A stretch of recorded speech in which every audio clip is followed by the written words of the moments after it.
Assalamu alaikum wa rahmatullahi wa barakatuh. Welcome to the Man's World podcast.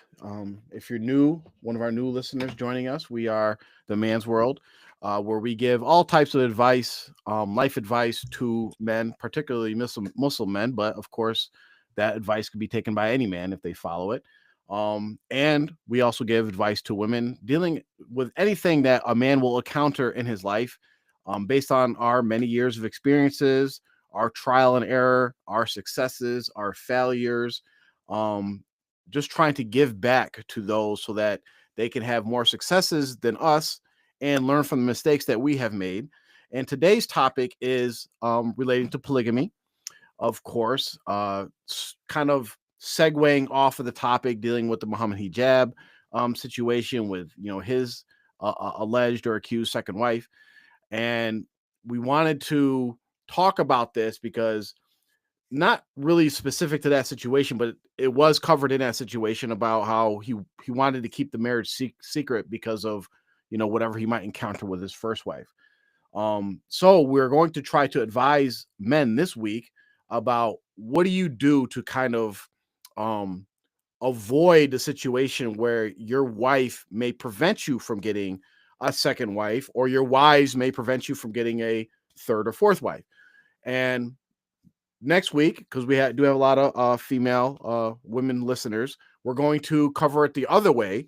Where so if a woman is really worried about her husband engaging in polygamy, things that she can do to kind of protect herself from that, or basically go down the road of her husband not wanting to get a second wife. I'm going to post some things in the chat. If you have any questions, please feel free to type them in the chat. I'm also going to put a link that if you want to come on as a caller on the show and ask your question live, you can click the link and just come right on. And when we get to questions, we'll put you on live to ask the question. So with that, we will jump right into it. So Mubarak, start us off with what comes to your mind of what a man could possibly do to avoid his first wife preventing him or stopping him from getting a second wife.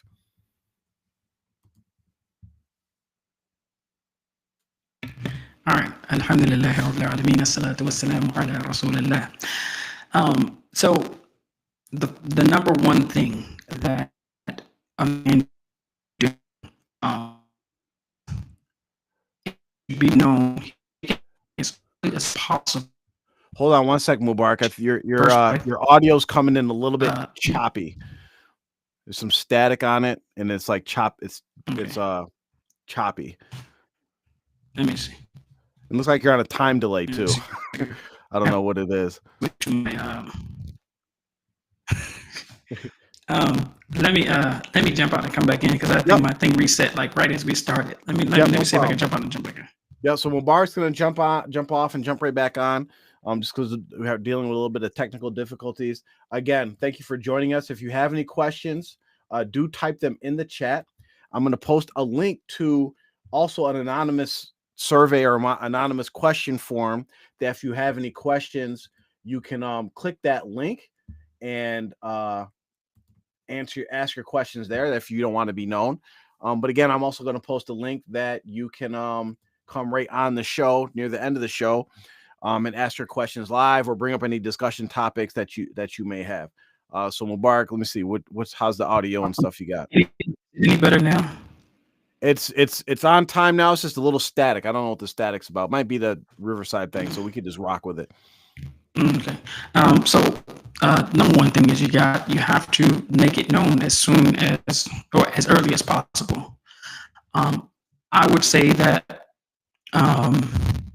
before you get married, if the topic comes up in the courting phase, or you bring it up and make sure that it's known that if the right opportunity, the right time, the right person is available and it's going to be beneficial to the family, that you would pursue something like that. And if Allah allows it to happen, then you will be happy to take that step if it comes up. Now, why would you do this? You can say, well, it could cause you to lose out person that you're Hold on a second, to Mubarak. marry now. Hold on. Could you And I would try say it? that possibly. Can you hear me? Yeah. Can Yeah, you I can hear you. try it without the headphones? Can you still hear without the headphones?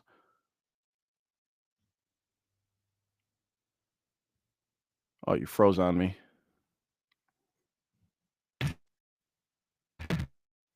Let me try, Sean. All right. So as Mubarak just said, one of the first things for men to do, if they want to avoid like their first wife or wives becoming a roadblock to get more wives, is to make it known as early as possible, and that is very key. Um, we talk a lot about in our other videos about being transparent and communicating expectations and these sort of things, and that falls right along in line with that. Let's see. Let's do a test, Mubarak. What you got? Let me hear you. All right. How about now? Nope, the sound is still like there's a severe time delay, and I wonder. Hold on one second. Let me try something. Maybe it's on my end. If anybody's listening, how does Mubarak sound on your end? We just want to make sure that they can hear you, because it might be my side that I'm having the audio issues and the glitching. But if you can comment, please, if anybody's listening, how the audio's coming in on your guys' side, so that we know you guys are actually hearing everything. But go ahead, Mubarak. We'll see what the comments come in. Go ahead, continue. Okay. Yeah, because we'll see. So the first thing you need to do, make it known as early as possible that it is something that you would do if the right opportunity and the right person presented itself. And some people say if you bring that up during the courting phase of marrying your first wife, you might not even get the first wife. And I say that is possible. It might even be likely.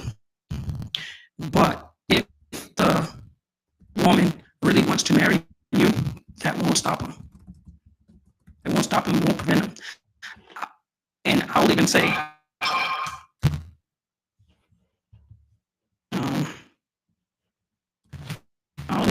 I might not be plugged all the way. Oh, that's perfect, right? Whatever you just did. I think my jump got whatever you did. No, now it came back. Whatever you did to touch it, it fixed it for a second.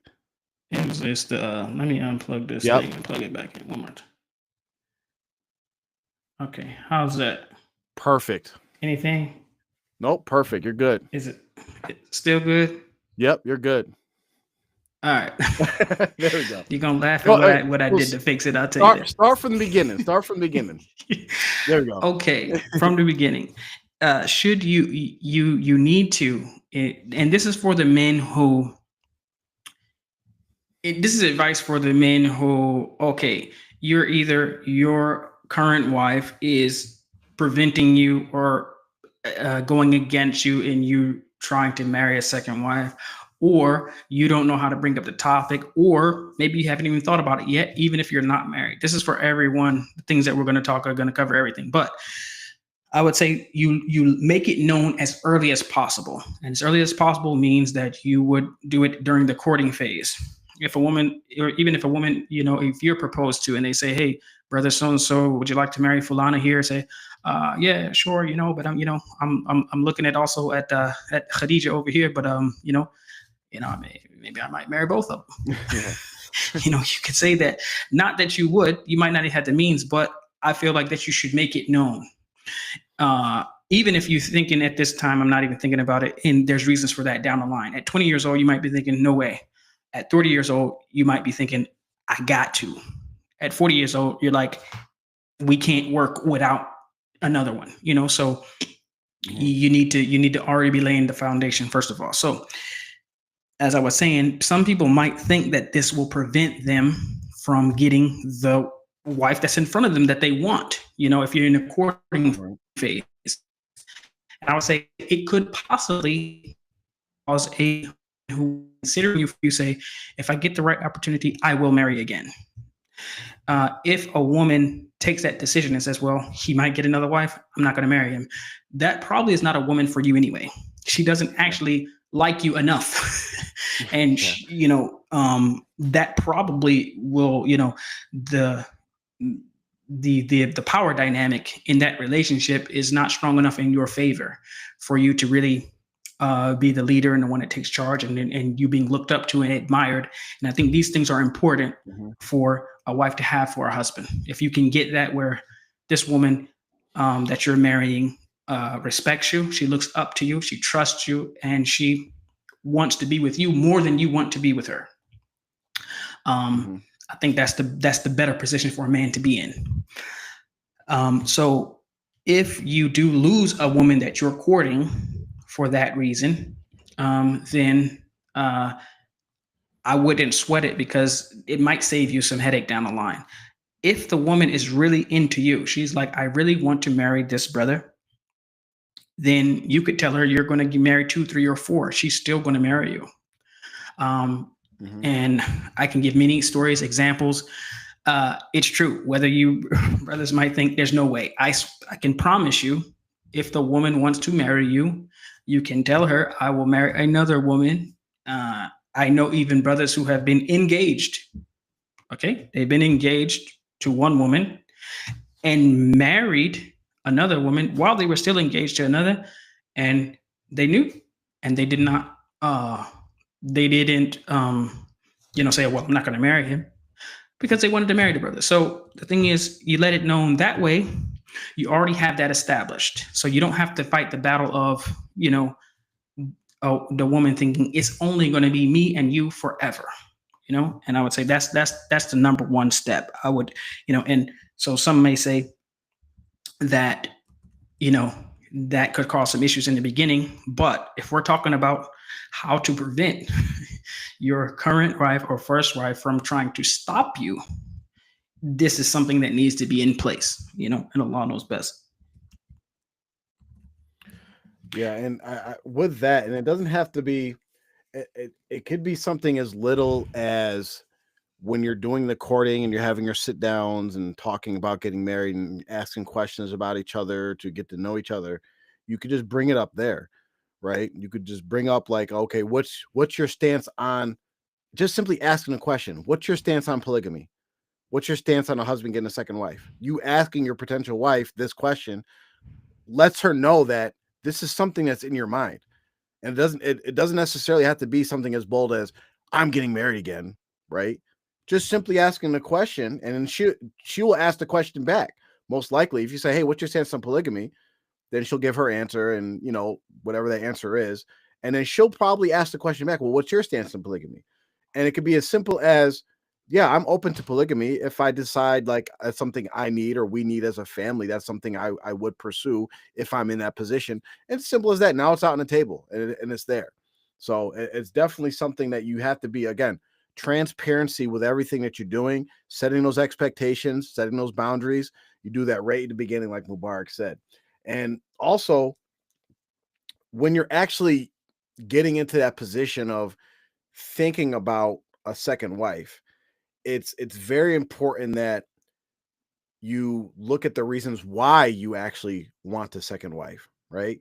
You want to make sure that the reasons that you want a second wife is something that's actually going to benefit you and your family, and it's not something that you're doing out of like pride, ego, just a sense of conquering or something to do. I know for a while when I was younger, I was like really young in my 20s, me and my companions, we always talked about getting second wives just simply for the fact of just getting a second wife, right? Like, oh, I'm just want to marry somebody else and a sense of accomplishment, which is not the reasons why that you want to actually get married. You want to get married again and bring someone to your family, to your equation, to your boat that's actually going to benefit you. So you have to ask yourself questions like, how's this going to affect our family dynamics? How's this going to affect my finances and my short-term and long-term goals? These are questions you actually have to ask yourself before you actually even start going down that road, because sure enough, when you do actually get to that point to bringing it to your first wife, right, they're going to ask these questions. And if you don't have good answers, right? And if you don't have good answers when they actually bring up those questions, even if you do think of good answers afterwards, it's going to be like, well, no, you just want to get married again for the wrong reasons. And now you're trying to justify it. Whereas if you already have the answers to all those questions that come up, it's harder for your first wife to go down that road of, oh, you just want to get married again for sex. You just want to have sex with another woman. So have those answers ready and prepared before you actually get to that point. Yeah, I would say, that, like, is never duck the polygamy question. Your wife will almost always ask you, what do you think about so and so? Is so and so pretty? Do you think, even if just random people, in the media or the news or whatever, do you think so and so is pretty? Do you like her or whatever? Say yeah. Say, or give, or no, like, if it's a person who you do think is attractive, then say it, so that you don't build up that false expectation that you don't have eyes.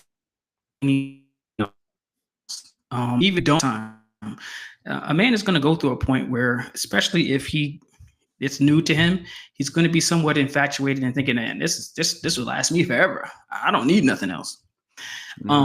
From a, just a physical standpoint, and you can actually be there. That's not something that, depending on the relationship, that could sustain for 50 years. But the reasons why you might need to get married again could be for dozens of different reasons. But a lot of women are going to initially tie it to the intimacy. So go ahead, and because that's going to be the biggest hurdle, the thought of you being with someone else. So make it known, and so don't duck the polygamy question. Don't duck these questions. Just say it. Now, they may get upset, but if your answer stays consistent, you're married in month 1, year 10, or whatever, and when it comes up, you say, yeah, if I get married again, my wife would ask me all the time, you gonna get another wife? Yes. I would say yes. Yeah, I will. Will, if I can, I will. If I find somebody that works for me, yes, I will. And so it was never an issue of how can you do this or don't do this or why are you doing this. It was an issue of how am I going to be affected when you do this. And so that's the next level, the next battle. So making sure your first wife knows and understands that you are going to get married again. She should be expecting it. I would say she should be expecting it. And then that way, when you do really go into, okay, I am actively going to make a choice on whichever the options that I have available, you can go into that next level of decision making instead of fighting the battle on her feelings and how could you, I thought it was only me forever in this, where you should never allow that to be there if you're a person who is serious about possibly getting another wife. And I say you should always leave that option open. Even if you're thinking, I don't need one, I don't want one, I'm telling you, brothers, always leave that option open and make sure your family and your wife is prepared just in case. Yeah. And I will also add on is that one of the things you could do while you're in your marriage is talk to your wife and have open conversations about polygamy, like Mubarak was saying. But most of us will know of or see other people go through polygamy situations, positive examples and negative examples. Those are actually like learning opportunities for you as a couple to, okay, look at so and so, he just got another wife and they're going through XYZ. Talk about those situations and what you guys can learn from. Place you and your wife in those situations hypothetically and talk about, okay, well, if I was this person, I would do this, or he shouldn't have did this, she shouldn't have did that. And you can actually mentally prepare yourself and your wife for when you actually get in that situation, because there's a stigma, there's a lot of negative connotation related to polygamy.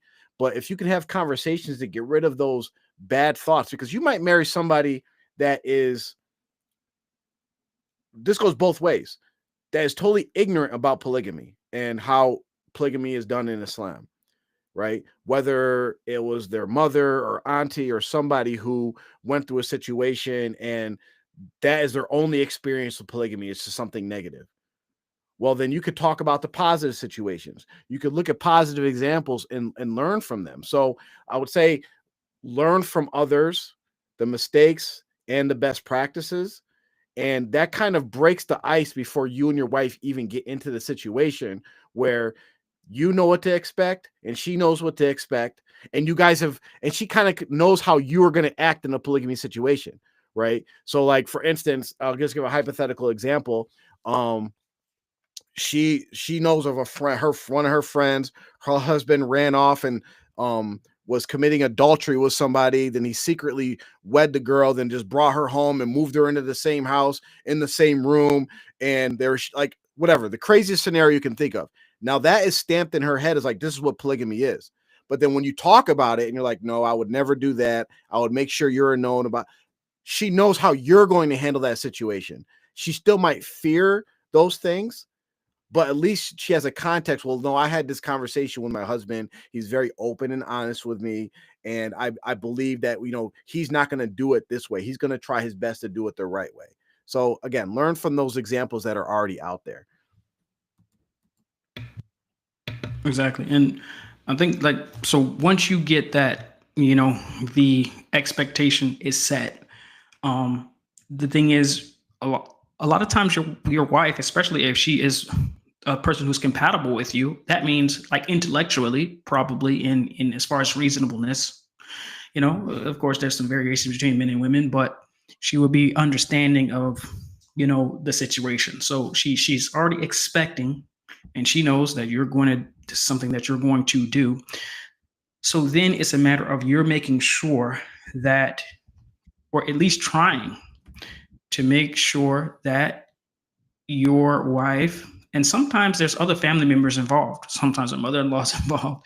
Sometimes it's, sometimes even, if you have older children or your parents. I know a brother who wanted to get a second wife and his father told him, no, not until the situation with your first wife is, more stable or different or whatever. But that you need to make sure that it's understood how you getting a second wife is going to be beneficial, where the benefit is going to be. And if you're not able to articulate that to your wife, now if it is something that's very clear and obvious, maybe perhaps your first wife is not able to have children and you want to have children. I mean, that's something that would be clear. If it's for some sort of financial gain or something like that, if that's articulated, then that would be clear. But the benefit has to be laid out. And if it's simply you want someone different to get, and that's some, then probably can say what about you can't do that's simply you have and you really can't justify it any other way. Mm-hmm. You can't really justify the expense. Then that's a conversation you have to have directly with her. And guess what? It is something that is lawful, legal, and it would be understandable if you are having trouble, maintaining. So that's a that you have to have. Talk to me. Oh, whoops. Here as a parent. Yeah, tell me a little bit about like as far as what should a man be looking for as far as who he's planning on marrying as a second wife and how that might relate to his current wife or wives. I mean, like that as far as like how it would fit with him in the family. I think even before you get there, it's like, because like you can almost take anyone, any type of woman, though, a working woman, a homely woman, a country girl, a city girl, whatever, and then you just look at their the benefits that they bring, And most of the time, you can, if a person has some beneficial qualities and skills or whatever it might be, they can fit within any group if they have something beneficial to bring. So I think before you even think about who, you make sure that, the reasons are that you're going to make that step is going to be justified. So like I said, if it's going to, and one of the biggest thing really is like financially, right? You getting a second wife is going to directly financially affect your first wife. It's going to affect her. Right. Unless you've been planning for this. Unless you've been planning for this for quite some time. And he like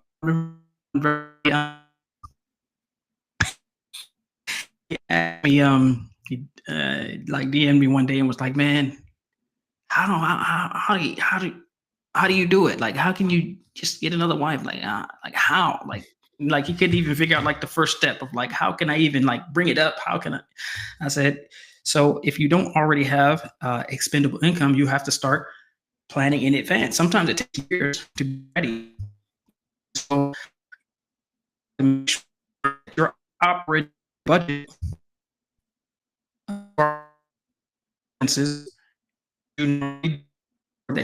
you have to normally chase the same.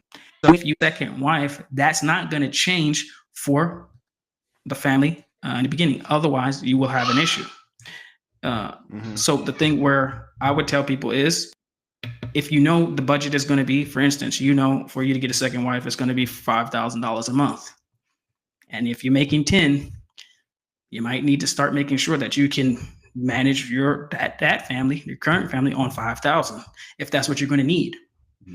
And so that's one thing that you need to do. But the thing is, as I was saying, it's going to directly have a financial effect on your current family, your current wife, and you have to factor that in. If it's going to be detrimental to them, then you may not be able to do it. And so that would be a legitimate concern or a legitimate reason for a wife opposing you and getting another wife. If, she, for instance, you have 2 cars. And so when you get another wife, you're going to let your other wife have access to the car, and she's going to drive it around because she's got to work or whatever she got for her kids or whatever, because you're going to help her out. And you say, well, you can just use my car whenever. So these type of things where, the resources are going to be spread out to where she's going to be negatively affected. She used to be able to just kind of like go around the corner, see her friend, or she could drive the car to work, but now she can't. And you say, well, just say, well, they're my cars anyway. I can do what I want to do with them. That's just going to cause you problems. So you have to, these are the type of things. So financially, there's just that situation, and even, after that, your time wise, you got to, you have to realize that you're going to take away from that first time and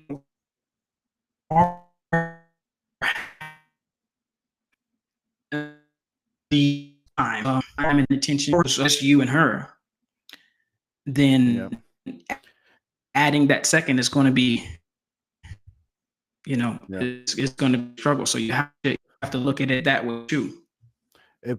This kind of connects to some of the things never to do, but I think it's a good time to bring it up because it relates to this topic of the finances and time and resources. And one of the things that we have down as one of the things to never do is to never use the first wife's personal resources to support the second, even if the first wife agrees, except of course in the weird extreme circumstances, but this is like a general rule you could follow. There's a lot of problems. Let you talk into that, but I want to touch on this aspect is that it relates to another never to do is, and this relates to whenever we do get to the topic of managing your finances in your household and all that stuff, this all connects to that, right? And we could come up with a long list of not to do, never to do, and they primarily come from stuff that like my mistakes that I have made or Mubarak has made or we've seen people made. But try your best to get a manageable lifestyle, right? And maintain that. Living, especially for us living in the West, we are conditioned to, if I make $1,000 a week, I got to make my lifestyle be $999 a week, right? And I'm guilty of that even now, right? Even to that, like whatever it is, I have my own issues with finances. I don't care about money, but that's a negative quality of myself where I'm going to let my wife spend whatever, right? Now, if I'm someone that, okay, I'm going to want eventually get a second wife, it's not conducive to that, because this is what happens. Tying back to the one never to do, which is never use your wife's personal resources to basically fund your second wife operations. When you get your first wife or your first family to a level of life expectation, now that in her mind becomes her personal resource, because you've now established, like, this is how we live. Even though for you might be like, we only need to live off of half of what I actually spend. And you might be thinking in your mind, I've made this mistake. I'm just going to cut us back to what we used to do, because that's more than enough. I'm going to cut us back, and I'm going to use that extra I save to help support my second wife. But that's not how the first wife thinks. The first wife thinks like, no, I'm already entitled to this. This is my lifestyle. So now anything you reduce from that, even if it's above what I'm used to, what I grew up with, what we've been living for the last 10 years, it's going to be looked at as, oh, he's taking away from me to give to them. Even if it's stuff with the kids, right? You might be buying your kids all designer, whatever name brand, and you might be, we're going to just stop and shop at Walmart and Target, and that's her resource too, because now my kids are suffering. So you have to think about that when you're talking about your finances, and that goes even before just general managing your finances as a man leading the household, is that you want to get out of this Western mentality of, every time I get an increase in pay, every time I get extra income, you know what? I'm going to sign up for this subscription. I'm going to get this new car. We're going to go get this apartment that costs even more rent or whatever. You got to try to maintain a humble, reasonable lifestyle, so that, and this is beyond getting second wives, just to meet your financial goals and life goals as a family, for your children, grandchildren, et cetera, et cetera.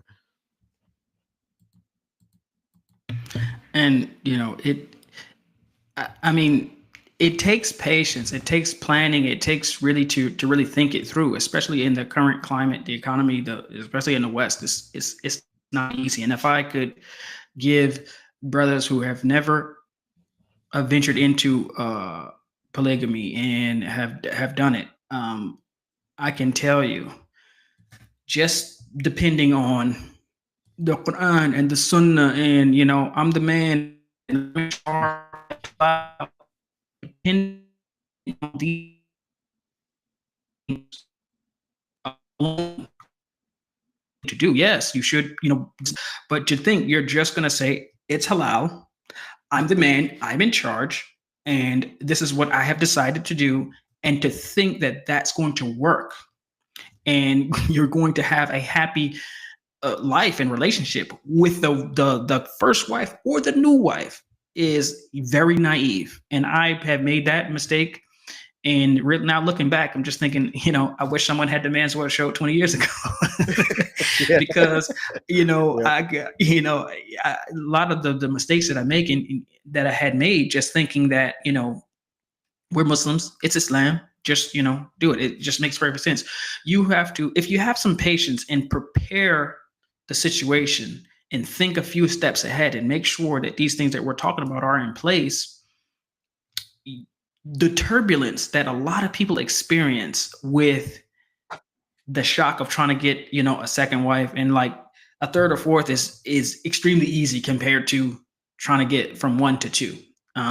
Believe it or not, yeah. If you can get from 1 to 2 easily, then you can keep on going if you need to. I'm not saying that I'm not advocating for that just for the sake of it, but please just have patience and listen to what we're saying. This is based on experience. So that's the thing. So basically you have to look at, you can't use the first wife's resources. And like the Sheikh said, she's expecting the normal resources that you spend on her are her resources. And that's not unreasonable for her to think that. Now, if you have a really pious woman, a pious wife who just wants to please Allah as much as possible, and she sees pleasing her husband as that's part of that, maybe you'll be able to pull that off and just say, well, I know you were going on holiday or, every other week or whatever, but now you're not. And she's, mashallah, subhanallah, it's okay. Whatever you say. If you got a wife like that, brother, virtual high five. I mean, you got it. Yeah. But for the most part, you're going to get some pushback on that. So, and the other thing is that you are going to, you have to make sure that the pushback from your wife is not going to be in whether it's legitimate or it's just used as a tool, but for the kids. Yeah, this, a lot of times they will throw your children in the way. Well, you're gonna leave your kids. You're not gonna spend the time with them. You're gonna, you're just gonna go hang out with them when they need you at home or this, that, and other. You're not, so you have to factor that in as well. And she could be right about the negative effect that it could have on the children if you're just gone for 50% of the time now. And you have to, and this kind of ties into the next thing of how it can benefit once you get over the fact of it's not going to eat into her personal resources or the normal resources that they can reasonably expect and the time, and it's not going to negatively affect anyone as opposed to the benefits that could be brought. So if we look at now, it's time to look at the fit and how you can, get your wife to see, okay, number one, she already expects that you're going to get another wife. Bam. Now, and also she knows that it is not going to have too much of a negative effect on her financial situation and her time and like that. Of course, there's going to be 50% of the time, but most of the time they can understand that a little bit of time apart makes the heart grow fonder, that, not every day, but every other day actually, makes things a little better. So once you get there, now you're looking for where this person coming in, you have to show her and get her to see how her coming in is going to actually make your life, your job, the family situation easier or better. It's going to benefit us somehow. And this is where, like you mentioned earlier, Sheikh, is that where the benefit comes in is where you land the plane. So we can go over all the benefits, but this is where you once you have made everything else there, the type of woman that you choose to marry, you have to make sure that if you have a hole here, right, you have one wife who just wants to work, you got a lot of kids, and so she likes to work, or maybe she wants to work, or maybe she likes to travel, she spends a lot of time at her parents' house or whatever it might be. If you have a woman who's going to be, on the scene more or not as much as of an outgoing person or whatever it might be, that if they're opposites, then they can cover for some of those things that they may be deficient in or maybe not as strong in. One person can't stand cooking. She tries to microwave you food every chance she gets. The other one just, you can marry a woman who really likes to cook. That's her thing. Some people like, they want to have a garden or a farm or, things like that. If you have a woman who's more into that. So this is where you have to look at, the benefits. You can even, and we had a show on this a couple months back actually, but I mean, even if it's just a financial thing, you may be in a situation where you may have two incomes, right? You and your wife both work. But you say, listen, if we get three incomes in our financial business and goals, we can reach faster with three incomes. So instead of, us doing our own thing, we could bring a third. It's like having a third business partner, and a third avenue where, money can be coming in, if that's something. So we could bring up many different things, but where the benefit plugs in, you look at your life and say, where do I need help at? Where another adult person can benefit the family as a whole, the children, the other wife, or you yourself, to make it easier for everyone. When you identify that, then that's the type of person you go for. If you just get caught up in just this person looks a certain way and I don't care about anything else, then you might get the woman and have to pay the expense, but not get the benefit coming in. So this is where you plug in, where can she help us as a family? And especially if you can get to where you can have your first wife see this woman coming in is going to make the things that you have to do easier. She's going to lighten the load. She's going to make it less responsibility on you. She's going to make it easier for you. She's going to help you with this or that. Then if you do everything that we said before that, you got it. It's easy. Yeah. Now, just throwing in there, like, and this happens to do with like a leadership kind of technique, is that when you are talking about the benefits to your first wife of what polygamy could possibly bring in, you also want to try your best to connect it to how she behaves in the situation. Because when you actually get into it and you actually do, it could be, if you don't approach it the right way, um, say someone who's a bad actor in a situation can use those promises that you gave, as far as like, this is how it's going to benefit you, as a way to sabotage and have their own justification for why you need to get out of the situation.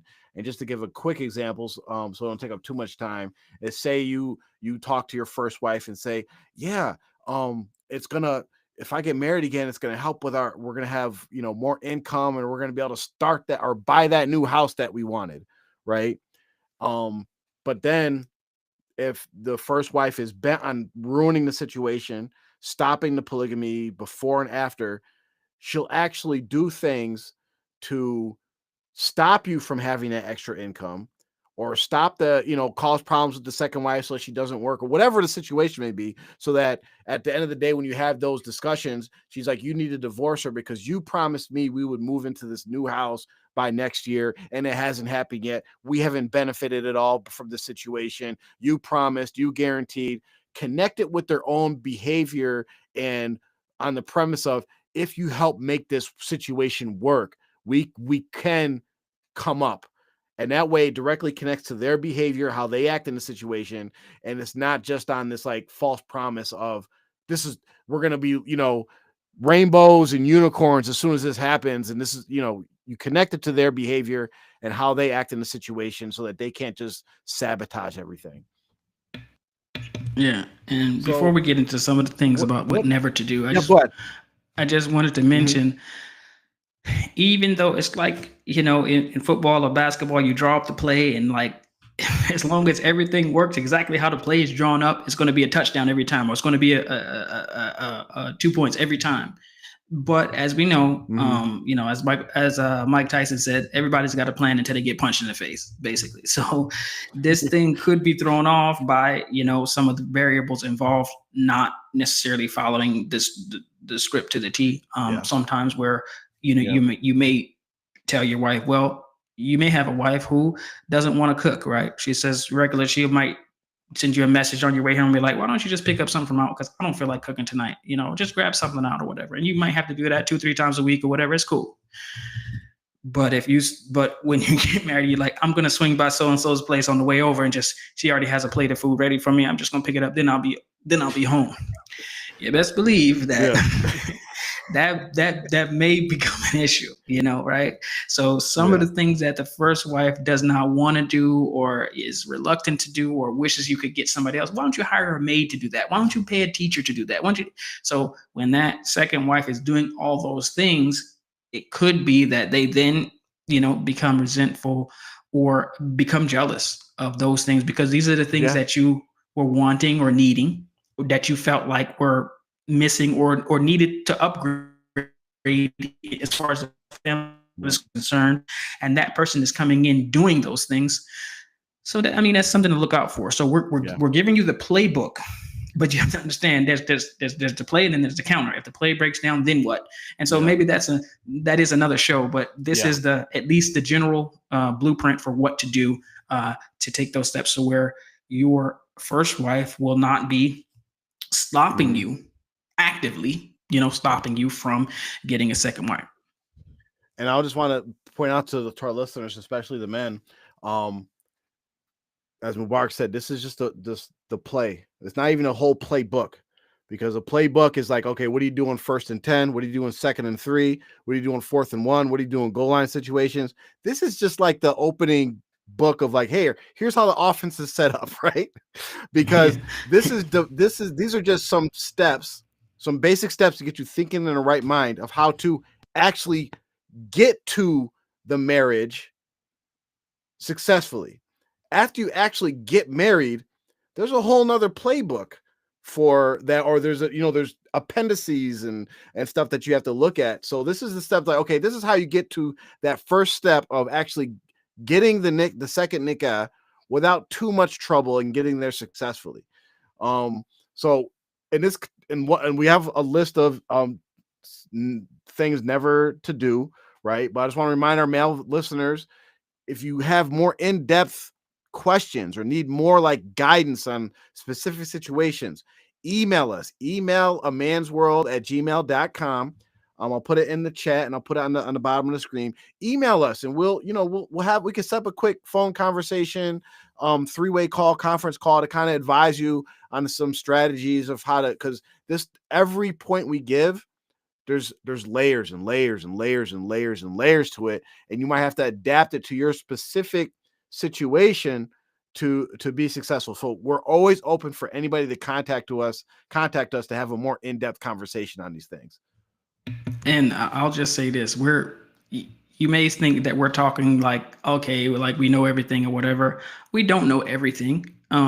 But I will say that there definitely have been times where we have given the advice, okay, do X, Y, Z, do this. And this is before anybody got married or got a second wife. And it's like years later, or after they get into the situation, they'll call and say, brother, I'm not even kidding. Every single thing that you told me would happen in sequence happened, and the counters for when it happened, what to do, actually, and that's how I was able to navigate the situation. But I could not believe how accurate in sequence. It's like this was going to happen in the next step. Once this happens, then this is going to happen. Yep. Once, and so we've been able to do that, over, our short history, yeah. But this is 20 years, maybe even all together, if we count up everything, this is like 50, 60 years worth of experience dealing with this stuff. So we're giving you the general blueprint, and take the advice that you can. If you get stuck, double time. Yeah, it's count double time. Yeah, it's count double time. We've been doing this a long time, alhamdulillah. It's not a complaint, but like I said, we haven't done everything perfectly. And that's why we can kind of, we've seen it go right and we've seen it go wrong, and we've seen it kind of just like oscillate in between of not really good or bad. So we've seen all the different situations. Yep. We've seen the disasters. And so we can kind of get some insight on pretty much everything you're going to experience, whether it's, like I said, all the things that are there. So we can get into the things that you should never, ever, ever do. Yeah. And these things really should be kind of self-explanatory, but I would say, please take these things seriously, because it will save you. It will save you from so much trouble down the road. Because usually if a man is bent on getting a second wife, he's going to do it. As we see in recent history with the Muhammad hijab situation, he was in a situation where his first wife was actually against him getting another wife for whatever reason. We don't know. Probably if he would have implemented these things that we said, he wouldn't have had that issue, or wouldn't have had to make it secret. But this way there. So we'll just say the number one thing is you don't want to threaten your first wife with, hey, I'm going to get another wife. If you don't do this, I'm going to get another wife. If you won't do this, I'm going to get another wife. You're not behaving properly. You're not, as attentive, or you won't lose weight, or whatever it would be. The reason why is because if you threaten with things with behavior issues or with activities or actions that you want her to do, if she starts doing them, then you have lost your justification for getting another wife. So if you say, you know what, listen, you've let yourself go. You've gained 200 pounds since we got married. I don't like that.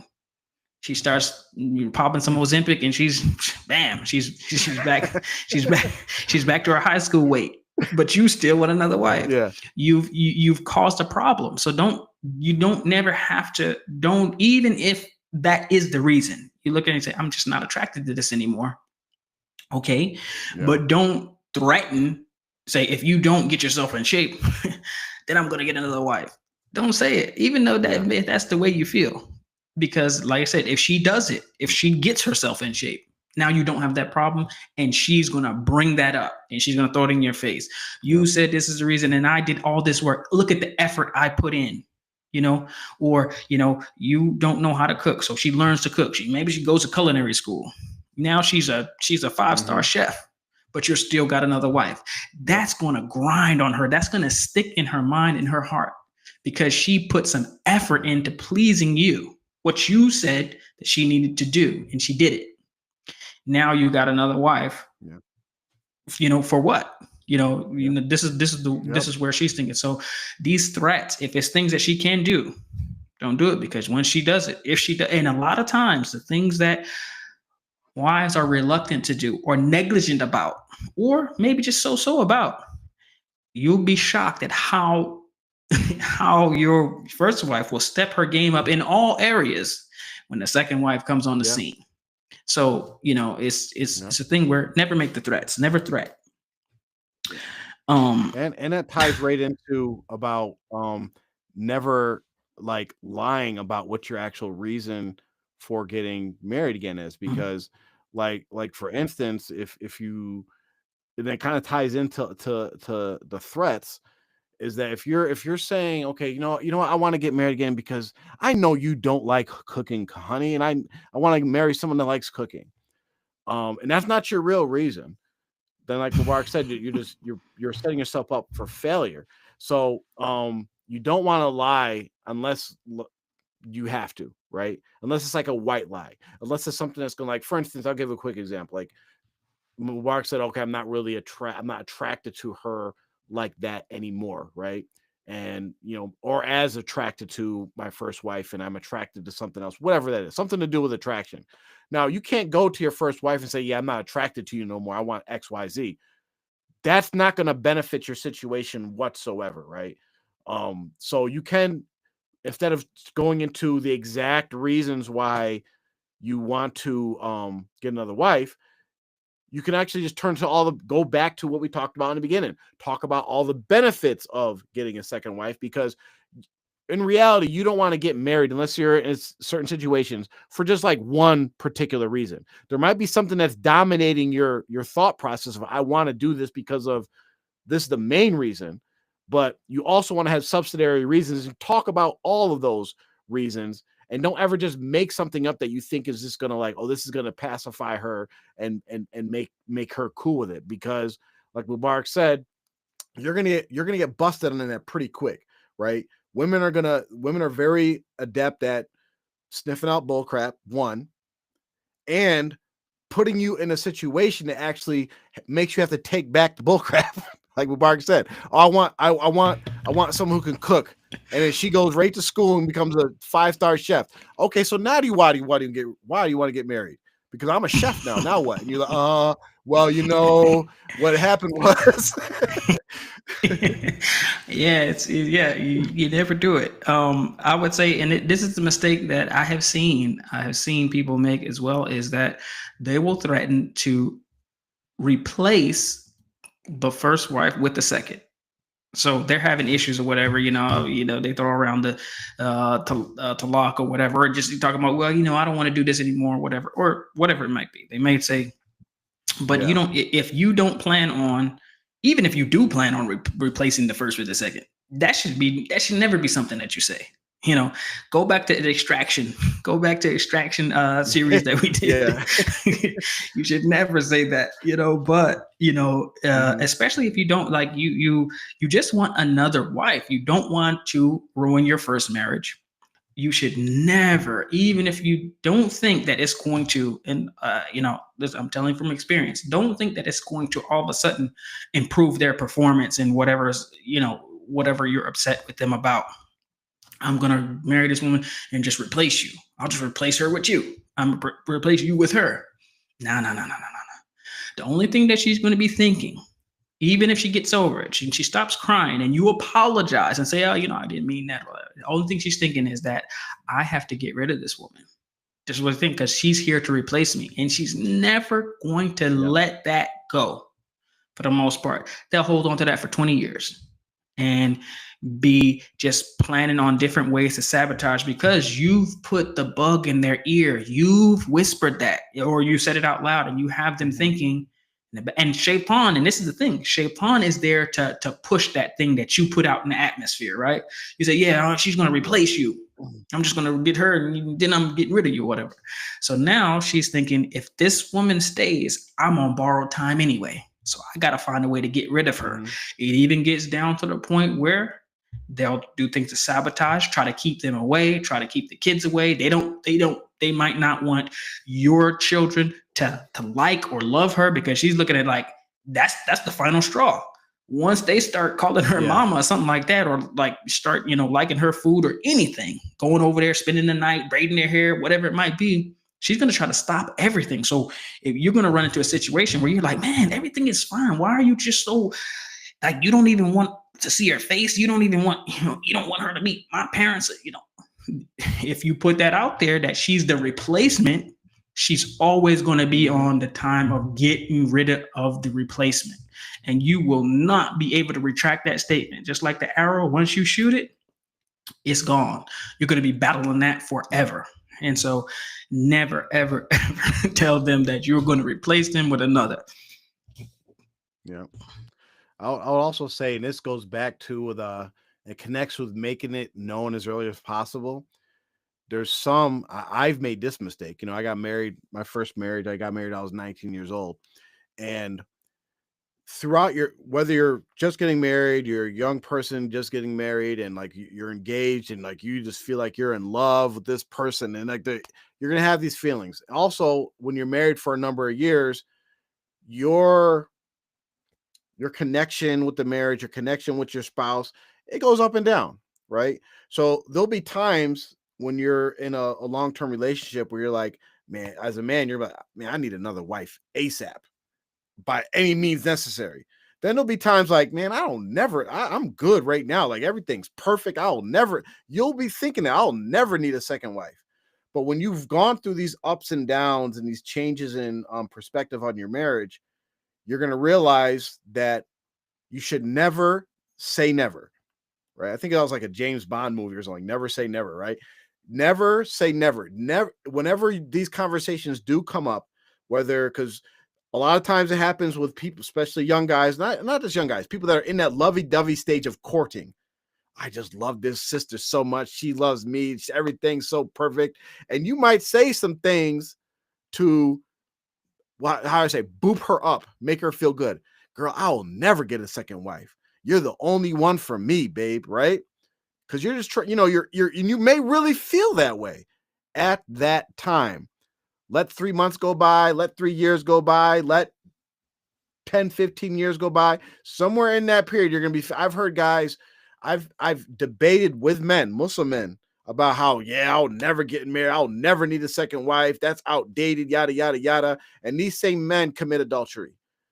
These same men 5 years later are like trying their best to get a second wife.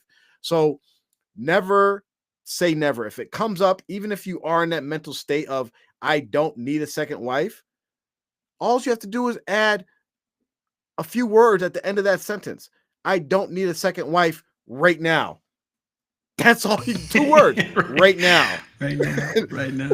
It kind of reminded Dag on a Captain Obvious commercial where he was trying to get he was trying to hit on a lady at the bar, and he was like he's like, hotels.com. I don't need a hotel right now. Anyway, like, you gotta see the commercial. I'll send it to you. Anyway, but yeah, that's I mean, that's on point though. I mean, it's very, very important. And I can't stress enough that this advice, and so sometimes we give the advice, and we were talking about this before, we're giving all this advice for free. This is free game. I mean, it's like, really, this is worth quite a bit of money, because this is experience. This is blood and sweat and tears in the game, and having to go through, the wars and go through the highs and lows and everything, and come out on the other side.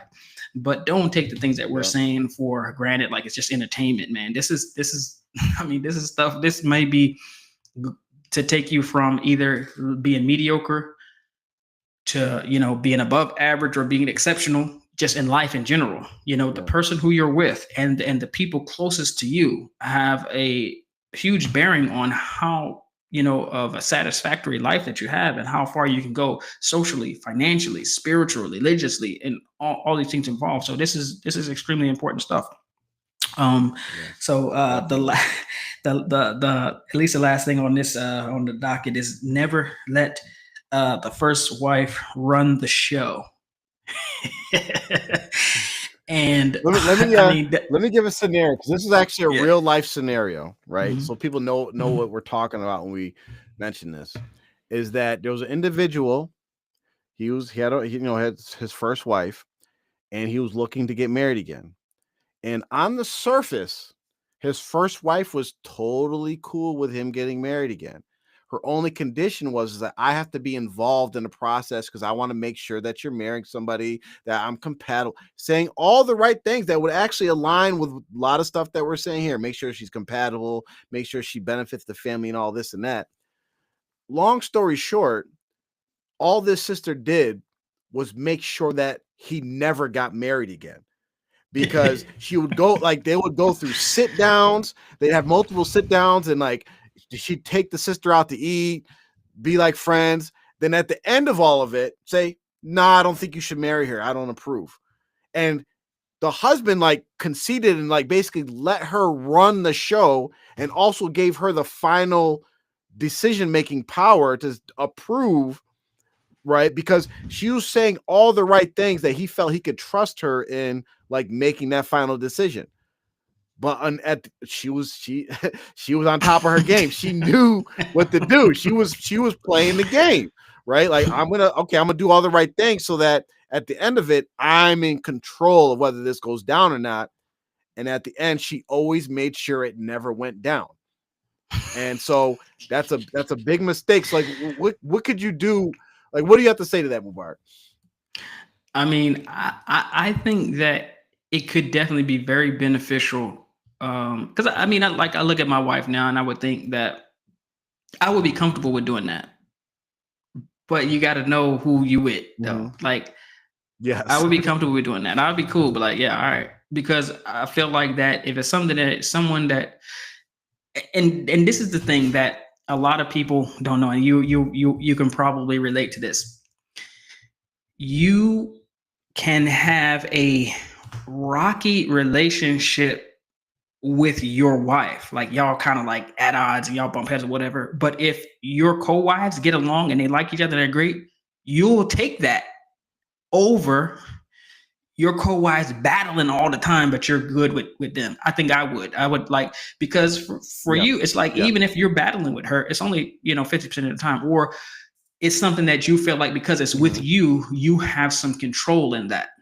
But if you can't get Yeah. your co-wives from knocking heads or whatever, and it's been like, I've seen the point where like they ready to fight each other or ready to call the cops on each other and all this stuff. Like, you would rather it Yeah. be you, or at least the struggle be with you, because you can handle it and you can kind of, you have control of where you're thinking and how you're going to act and how you're going to approach the situation, as opposed to anything could go when it's a women involved. So I would say Yeah. that if your wife is someone who they understand, they know, and they want you to get another wife, or even if they don't want, but they know you're going to, they understand everything, all the reasons why, and they agree. All right, I understand. If they're going to be actively involved in that, not be sabotaging, then that could be great, Right. because they can Yes. get along. Now we have seen, so like I said, it's the playbook. The play is off tackle, you know, bootleg, Yep. set a screen and shoot. But sometimes they go off script. It's been Yep. sometimes where a woman has,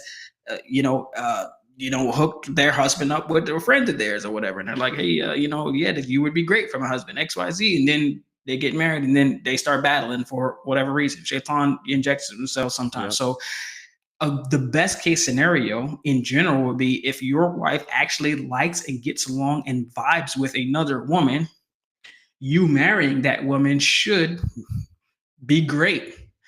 That doesn't mean that it could not have Yep. an issue, but long story short, I would not have an issue with involving my wife heavily in that Yep. process, because I feel comfortable there.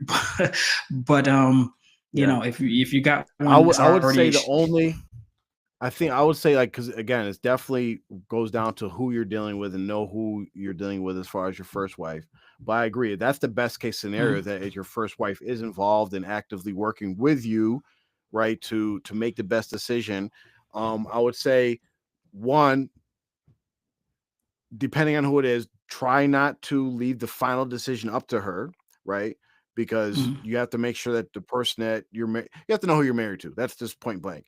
But a red mhm, flag, mhm. especially in this situation, is that she went from vehemently fighting him on polygamy to all of a sudden it's like, oh yeah, let's work together. And that should have been a Yeah. red flag for him to be like, yeah, I don't know about that one, right? You just did a 180. Oh, you want to help me Yeah. now? Yeah. So Definitely. If you have had the issues leading up to the point where you're actively looking to where they're fighting against you, then no, they don't necessarily involved in. You definitely yeah, probably conversation yeah, you would eat, but it's not. And I'll bring you one work or something. You just sit back, as far as them, saying no, I don't do yeah. that. So we're gonna wrap up right now. If you have any questions, type them in the chat. Question have any Um, oh, you broke up for a second. My bad. uh, uh, Yeah, it's a little choppy. no, I'm good. You still there? Hold on, let me do this. Hold on a second.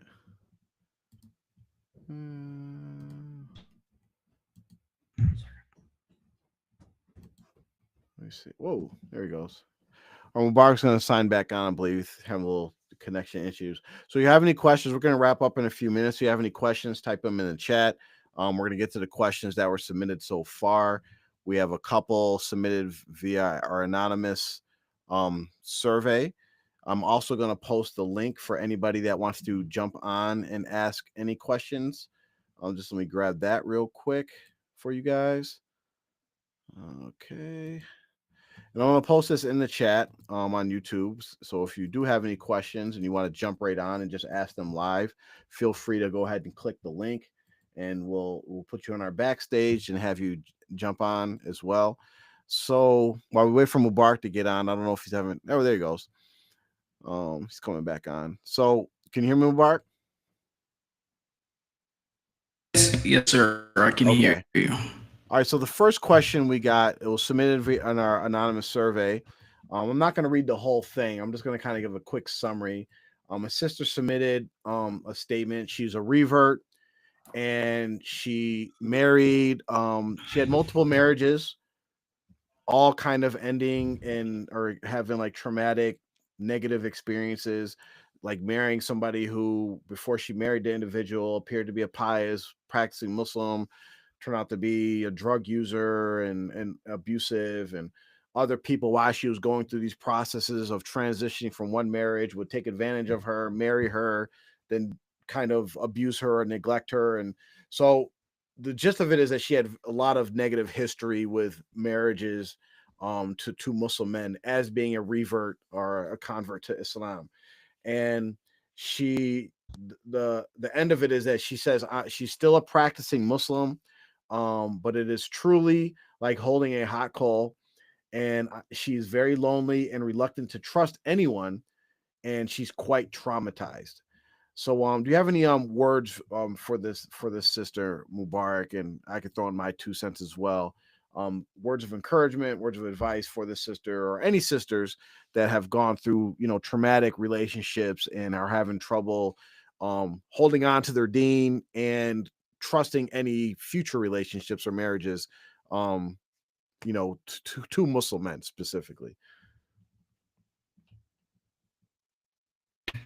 Um, yeah, I would say, it's unfortunate that happened to you. First of all, it's actually something that happens quite a bit. due to the situation where reverse, they kind of do get taken advantage of. And I know situations that I have seen personally, and have talked to brothers and sisters who have been taken advantage of of and have had their lives kind of turned upside down. And I would say that, whatever you went through, inshallah, it will be Allah will reward you for your patience and for your struggle, especially if it's not your fault. So it's a test from Allah, and then Allah is going to reward you for your patience and for what you had to endure. So that's the the silver lining, I guess. And so now you're in a position to not only, Allah will benefit you, but you can help to help other people not to fall into that situation. So you can, when you come across other revert sisters or people, you can really try to be an advocate for them, and Allah will also reward you there once again.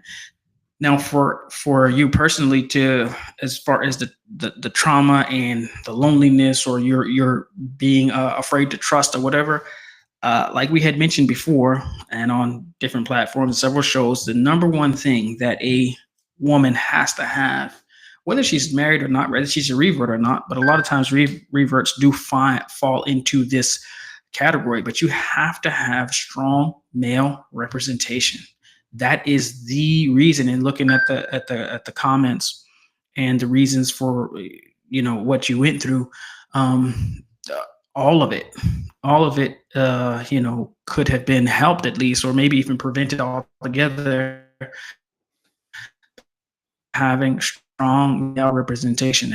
And by that, I mean someone who um, cares about you. Usually, that's someone that's related to you. But if they're not related to you, then you have to have people who are competent. They have the knowledge, they have the wisdom, and they're not afraid to be able to represent you in a way that is going to be beneficial for you. They're not afraid to tell you what you need to hear, and they're not going to back down and kind of let you kind of do whatever you want to do. But they're going to tell you what needs to be said. They're going to give you some tough love and some when it's needed, and they're also going to be able to be a shield for you against, and to weed out some of these people that are just out to take advantage. A lot of times, men, especially when it comes to the women that they love and they care about, lots of times the father who says to their daughter, "Don't mess with him, he's not good," or whatever, and she goes, a lot of times he's right.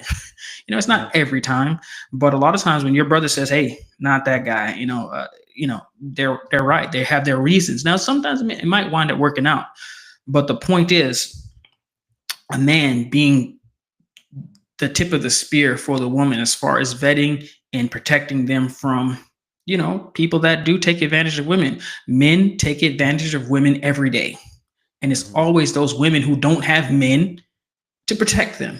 So the number one thing in your life right now, if you're traumatized and you're lonely and you are afraid to venture out, or afraid to even try to get back into the get married, or whatever it is that you're having, the number one thing before you even think about it, getting married, or even thinking about the fact that you're lonely or any of that stuff, before you do anything else, you should find some strong male representation to represent you, and that way you run whatever you are planning to do in your life. If you're planning to move from one state to another, or take one job to another, or go back to school or not, or put your child in this school or that, or daycare, or whatever it might be, you need to have a man to consult with and to approve or veto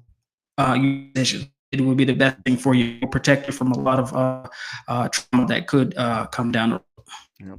This connects to our next question we have from Amina44, who says, "Do you have any advice for sisters that are old, 45, and not married, on how to get married, where their father is a wali that that is 73, and there's no help when it comes to finding her husband?"